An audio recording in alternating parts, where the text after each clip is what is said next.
आज की कहानी को सब्सक्राइब करें और बेल आइकन को दबाना बिल्कुल भी ना भूलें।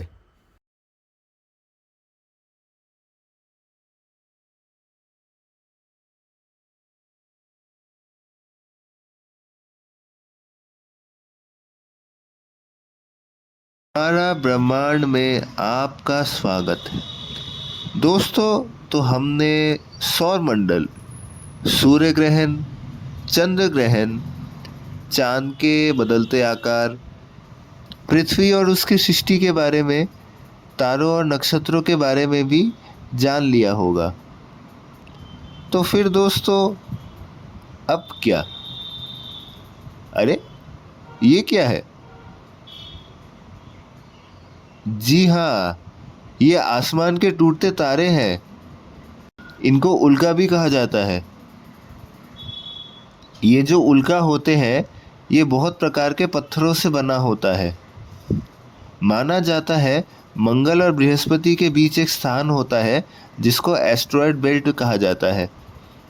सौरमंडल जब तैयार हुआ था, उस समय कई सारे पत्थर और कूड़ा करकट आदि यहाँ पर जमा हुए थे।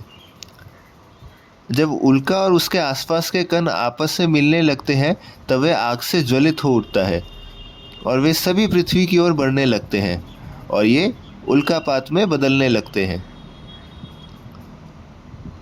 इनमें से अधिकतर उल्कापात पृथ्वी के वायुमंडल तक पहुंचते ही नष्ट हो जाते हैं।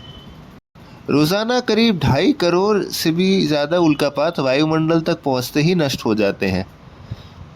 इनमें से कुछ ही ऐसे उल्कापात होते हैं जो पृथ्वी की ज़मीन को जा टकराते हैं और वे उल्कापिंड कहा जाते हैं।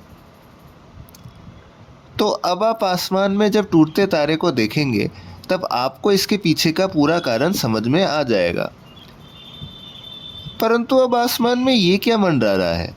ये तो टूटते तारे के समान ही है, परंतु इसका आकार थोड़ा सा अलग है। इसकी पूंछ जैसी आकार है। ये धूमकेतु है। इसको कॉमेट भी कहा जाता है। माना जाता है सदियों पहले सौरमंडल जब तैयार हुआ था, तो कुछ समय कुछ तरल पदार्थों के कारण से धूमकेतु का आविष्कार हुआ था।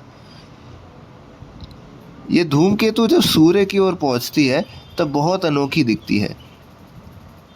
ये धूमकेतु पत्थर और बर्फ से बना हुआ है। जब वह सूर्य की ओर बढ़ता है, तब धूमकेतु उस सूर्य की परछाई से बनता है। हालांकि धूमकेतु की अपनी कोई परछाई तो है नहीं। ये जब सूर्य की ओर अग्रसर होता है, तब सूर्य के तापमान के कारण से धूमकेतु के भीतर से कई गैसें निकलती हैं। इसी के कारण से उसकी ये पूंछ जैसी आकार बनती है। ये जो चीज़ है, ये करोड़ों वर्ष तक काइपर बेल्ट पर पाए जाते हैं, जो कि नेपच्यून की कक्षा से थोड़ी दूर है, क्योंकि वहाँ पर तापमान बहुत ठंडा होता है। परंतु इनके साथ एक मुश्किल भी है। ये सौरमंडल के निकट से गुजरते ही इसकी बर्फ़ पिघल जाती है और धूमकेतु का वजूद समाप्त हो जाता है। तो दोस्तों, ये था हमारा ब्रह्मांड। अगर आपको वीडियो अच्छी लगी हो तो वीडियो को लाइक कीजिए और आज की कहानी चैनल को सब्सक्राइब ज़रूर करिए।